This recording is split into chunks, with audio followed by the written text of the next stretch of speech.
안녕하세요. 한 주간 잘 지내셨나요? 오늘은 저랑 이상스쿨에서 뜨거운 반응을 보였던 3가지 이슈에 대해 이야기해보려 합니다. 그럼 이상스쿨의 탑3 지금 만나보겠습니다.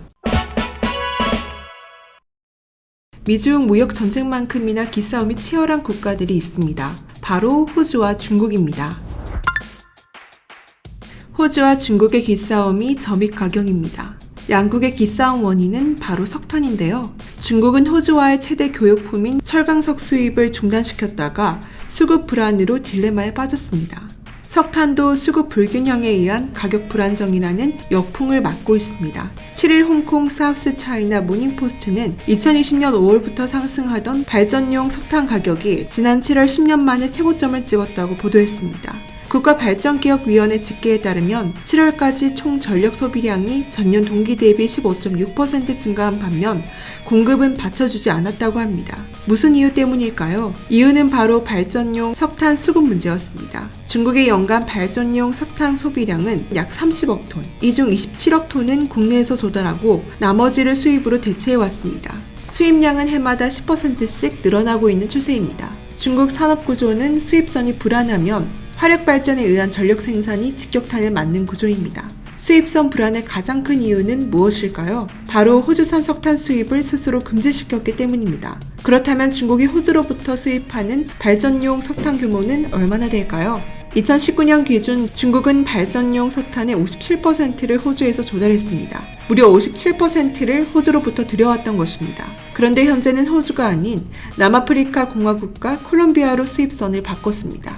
남아공과 콜롬비아는 둘 다 물류 부담이 큰 국가입니다. 게다가 남아공은 석탄에 불소가 함유돼 있다는 이유로 2014년 이후 수입을 금지했었습니다. 수입선 교체가 솔루션을 제시하지 못하자 결국 안에서 해결해야 하는 자력 강색 모드를 강화할 수밖에 없었죠. 그래서 중국은 네이멍구 자치구의 노천 강산에 대해 채굴 승인을 확대하고 있습니다. 연간 2억 5천만 톤의 석탄을 채굴하겠다는 계획인데요. 문제는 설비를 깔고 제반 인프라를 조성하는데 2-3년이 소요된다는 사실입니다. 발전용 제철소형 석탄 수급이 불안해지면서 전력 생산과 소비, 철강제 수급에 영향을 끼칩니다. 전기와 철강제는 산업의 핵심 동력입니다. 산업의 주요 동력이 들어왔다 나갔다를 반복하면 산업 전반에 구멍이 생길 수밖에 없습니다. 그렇게 되면 결국 투자와 생산, 소비 등 전 범위에 영향을 주게 됩니다. 따라서 석탄 업계에서는 물량 비축을 서두르고 있어 현재 석탄 가격이 불안정해지게 된 것이죠. 사태가 심상치 않게 흘러가자 중국 당국은 제동을 걸었습니다. 네이멍구 자치구는 공급 가격을 올리는 일부 강산에 대해 조사권을 발동하고 있습니다. SCMP는 정부가 가격 급등을 억제하려 하지만 앞으로 6개월간 석탄 가격이 하락하지 않을 것 같다. 생산 측에선 보통 10월 중순부터 석탄을 비축하는데 최근 가격이 상승하고 있다는 점을 노려 올 초부터 비축을 시작했을 것으로 본다라고 전했습니다. 이로써 중국의 입장은 난처해질 수밖에 없게 되었습니다. 반면 호주의 상황은 어떨까요? 호주도 57%를 수출하던 중국이 문을 닫았으니 적지 않은 타격이 예상되었습니다. 하지만 뚜껑을 열어보니 현실은 달랐습니다. 호주는 발빠르게 대체 구매선을 확보해 상당한 타격을 줄였습니다. 과연 호주는 타격을 얼마나 줄였을까요? 호주 조시 프라이덴버그 재무장관의 말을 들어보겠습니다. 올 6월까지 중국에 대한 석탄 수출은 전년 동기 대비 약 54억 달러 감소했다.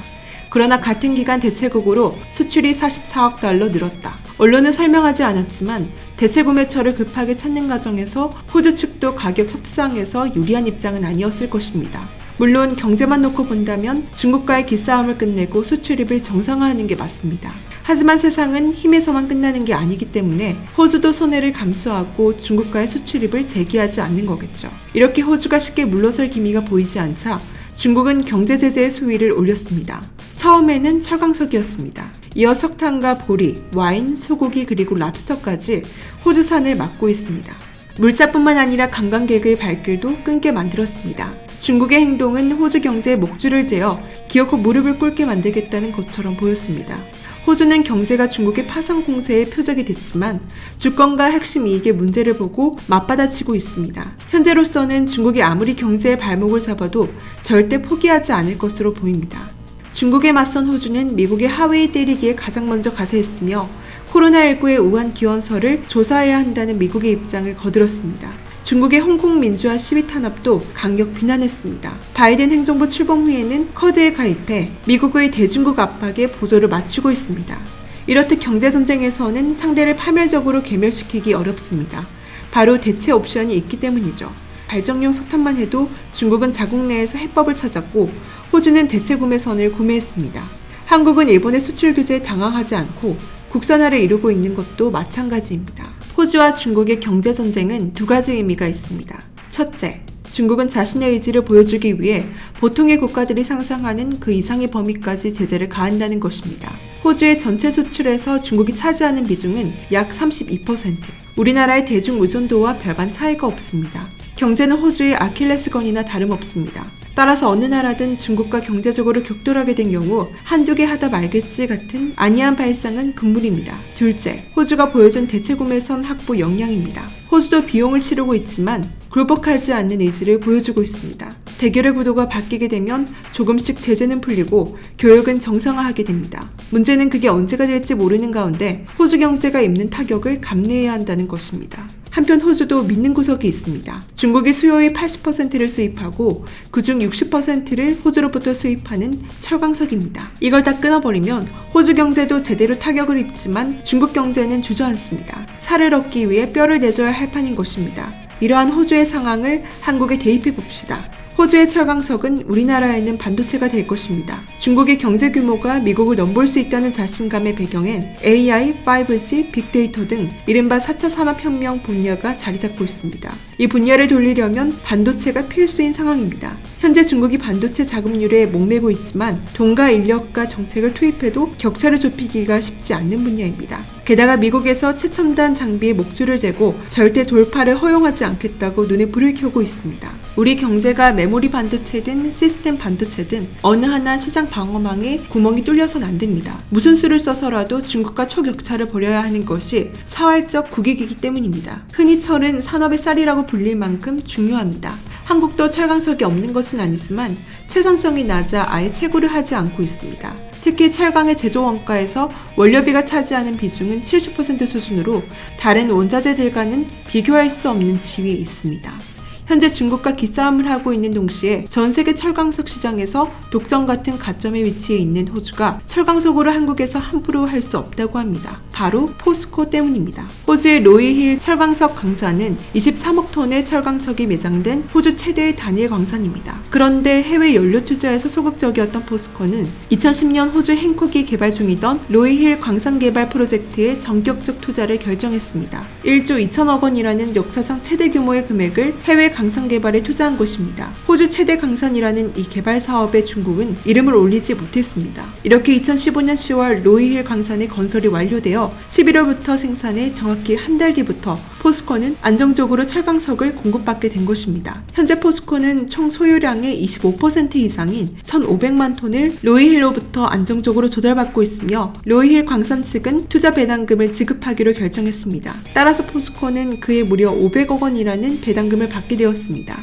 로이힐은 세계 5위의 철강 회사로 성장했습니다. 이러한 로이힐에게 포스코는 최대 VIP 고객사인데요. 중국과 호주와의 관계와 달리 한국과 호주는 오랜 기간 흔들리지 않는 우정을 자랑하고 있습니다. 앞으로도 호주와 친밀한 관계를 유지해 양국 모두가 서로 윈윈하는 상황이 계속되기를 응원합니다. 일본은 자국의 브랜드를 애용하는 나라로 유명한데요. 때문에 일본은 외국산의 무덤으로 불리기도 합니다.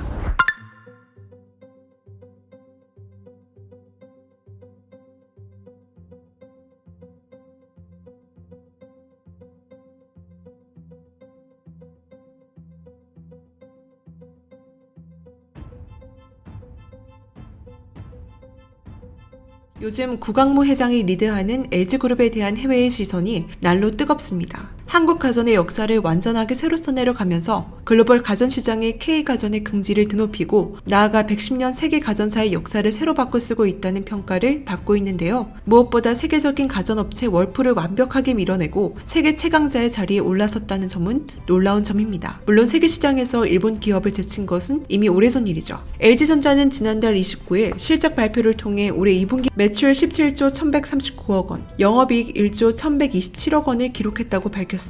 전년 같은 기간 대비 각각 48.4%, 65.5% 증가한 수치입니다. 역시 1등 공시는 생활가정 부문인데요. 전년 같은 기간 대비 32.1% 늘어난 6조 8,149억 원의 매출을 기록하며 역대 분기 기준 최고 기록을 세웠습니다. 전문가들은 코로나19로 인해 집에서만 머물고 있는 고객들이 억눌린 수요를 LG전자 생활가전으로 해소하고 있는 것으로 해석하고 있죠. LG의 이런 승승장구에도 공략하기에 만만치 않았던 시장이 바로 일본인데요. 일본인들은 무조건 일본산이니까 한국, 미국 브랜드보다 품질이 좋을 것이다 라는 근거 없는 생각으로 일본산을 고집합니다. 세계에서 명성을 떨치는 대기업들도 일본에서는 성공하기 굉장히 힘든 이유입니다. 이 때문인지 최근 한국산 가전제품들이 일본에서 불티나게 팔리자 수많은 일본인들이 뛰어난 품질을 보고 당연히 일본산 제품인 줄 알고 구매했다가 한국산 제품이라는 것을 알자 경악하는 일들이 발생하고 있습니다. LG가 외상 가전의 무덤으로 불리는 일본 시장에서 한국 프리미엄 TV의 자존심을 세우고 있습니다. 일본 업체들 사이에서 LG가 성공할 수 있었던 이유는 무엇일까요? 지난 8일 일본 가전유통 전문 조사 업체 BCN 랭킹에 따르면 4월 중순 현지 OLED TV 판매 탑 10 목록에 LG전자 OLED TV가 이름을 올렸습니다. 순위에 오른 제품은 48인치 OLED TV로 10위권 내에서 해외 기업은 LG전자가 유일합니다. BCN 랭킹은 일본 대형 가전 제품 양판점과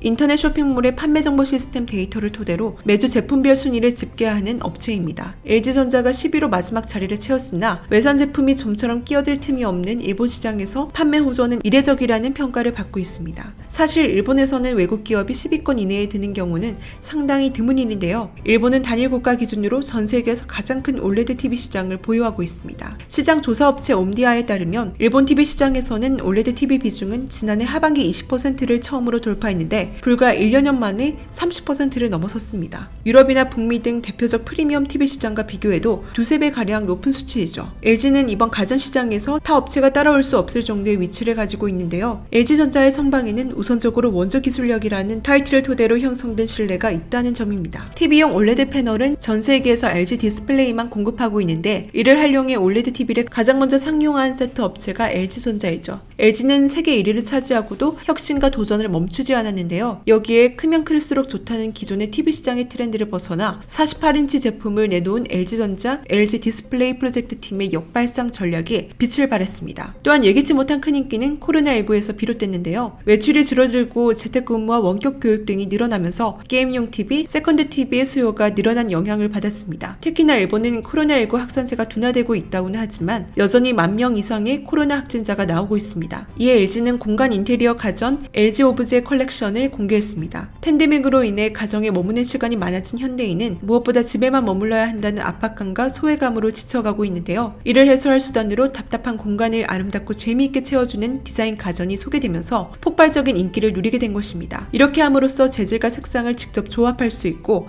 제품을 하나씩 구매하고 완성해가며 차별화된 디자인으로 고객의 니즈를 채워준다는 장점이 있죠. 어디에서도 볼 수 없는 나만의 가전을 누리게 된 것입니다. 한 세기 동안 일본 고객들은 일본 기업이 만든 동일한 색상, 동일한 디자인, 똑같은 패턴의 제품들을 구매할 수밖에 없었는데요. 그러던 것에서 LG가 전통과 간습을 뛰어넘는 새로운 소비 문화를 창출해낸 것입니다. 뒤늦게 소니나 도시바, 샤프 등이 시장에 뛰어들면서 현재 48인치 OLED TV를 출시한 업체는 총 4곳으로 늘어난 상황입니다. 올해는 파나소닉과 하이센스 등이 출시를 앞두고 있어 일본 시장에서의 48인치 OLED TV 판매 업체는 더 늘어날 것으로 예상됩니다. 옴디아는 일본 시장에서 올해는 14만 대 정도가, 내년에는 19만 대가량이 판매될 것으로 전망하고 있죠. 매스 프로덕션 시대를 단순히 건너뛰어넘는 이 경이적인 가전혁명에 글로벌 시장이 반응하며 LG전자의 독주를 가능케 한 것이죠. 시장 한 인사는 48인치 OLED TV가 출시될 때만 해도 성공을 확신하기는 어려운 분위기였다. 게임이나 업무용 등 코로나19로 넓어진 TV의 활용도를 48인치 제품이 충족시키면서 출시 업체는 물론 출시 국가도 늘어나고 있는 상황이라고 말했습니다. 또 하나의 경이로운 제품은 위생전자라는 개념입니다. 전자제품이면 그냥 필요한 기능만 갖추면 되지라는 생각을 단숨에 뛰어넘은 기적의 발상으로 통하고 있는데요. 의료관리기기로도 불리는 스타일러는 처음 나왔을 당시 일본에서는 뜨뜻미지근한 반응이었습니다. 그러나 일본 사용자들의 만족도가 매우 높아 점점 입소문을 타고 유명해졌습니다. 코로나가 심각한 일본에서 위생은 큰 숙제였는데요. 일본인들의 면역력이 약해지는 요즘 같은 한절기에 의료를 깨끗하게 관리할 방법이 없어 골머리를 앓고 있습니다. 그런데 한국의 스타일러가 혜성처럼 나타나자 일본에서 초대박이 팽팽하게 터졌습니다. LG 제품의 스타일러가 일본 소비자들의 마음을 안심시켜준 것이죠. 특히나 일본은 경제 불황으로 비싸고 좋은 가전제품들의 구매를 자제하는 상황인데요. 그럼에도 불구하고 한국 제품이 일본에서 대박을 친 이유는 LG의 현지화 전략이 통한 것입니다. 보통 스타일러는 정장주름을 펴주거나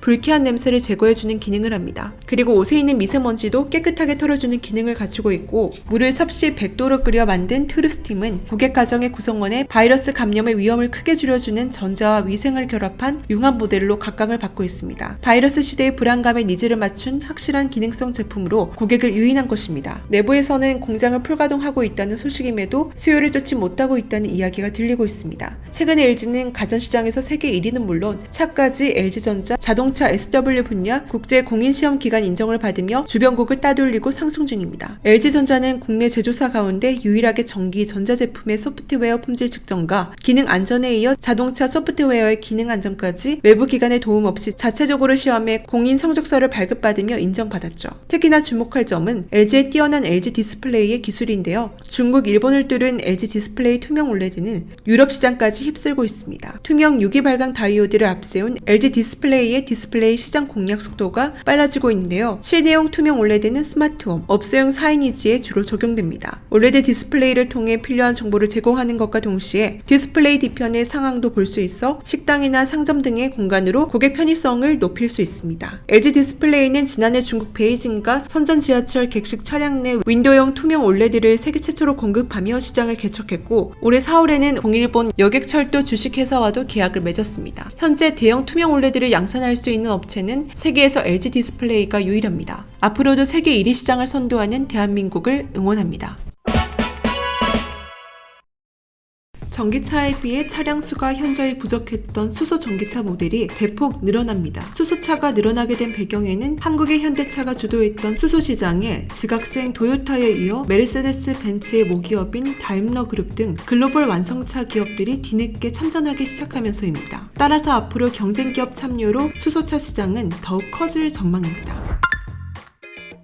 자동차는 수소산업의 미래를 가늠할 수 있는 핵심 분야입니다. 현대차는 현재 수소차 시장의 1위를 차지하며 수소차 시장을 주도하고 있습니다. 현대차는 2023년 넥소 페이스리프트 모델을 출시하고 대형밴 스타리아급 SUV도 출시할 예정입니다. 2025년에는 팰리세이드급 풀사이즈 SUV도 출시할 계획이죠. 이에 토요타는 수소 상용차 부분에 미국 상용차 업체 캐머스와 협력해 북미 시장을 공략할 방침이라고 밝혔습니다. 전기차 사업 전환이 늦은 지각생 도요타는 지난 7일 배터리 연구 개발과 설비 구축에 오는 2030년까지 1조 5천억 엔을 투자해 연간 200기가와트시 이상 배터리를 생산할 방침이라고 발표했습니다. 토요타는 2023년까지 미국 켄터키의 수소 연료 전지 모듈 생산 라인도 구축할 계획이라고 합니다. 일본의 토요타뿐만 아니라 최근 글로벌 자동차 기업들이 너나 할 것 없이 허둥지둥 수소차 시장에 끼어들고 있습니다. BMW 또한 이번 IAA 모빌리티 2021에서 첫 수소 전기차 모델 iX5 하이드로젠을 공개했습니다. 그러나 수소차 3위 일본 혼다는 최근 수소차 생산 중단을 결정했는데요. 전기차보다 상대적으로 높은 차량 가격과 연료비, 부족한 충전 인프라 등으로 수소차 판매가 부진해 수익성이 나빠졌기 때문이라고 풀이하고 있습니다. 독일 폴크스바겐은 일찌감치 수소차가 아닌 배터리 전기차에 올인하고 있습니다. 이 회사는 지난 2019년 보고서에서 수소차는 빠른 충전과 무거운 배터리가 없는 등 장점이 많지만 결정적으로 에너지 효율과 비용 면에서 비효율적이라고 밝히며 미래 산업 먹거리는 수소차가 아니고 전기차라며 말했죠. 그러나 보란듯이 올해 1월에서 7월 현대차 수소 전기 승용차 판매량은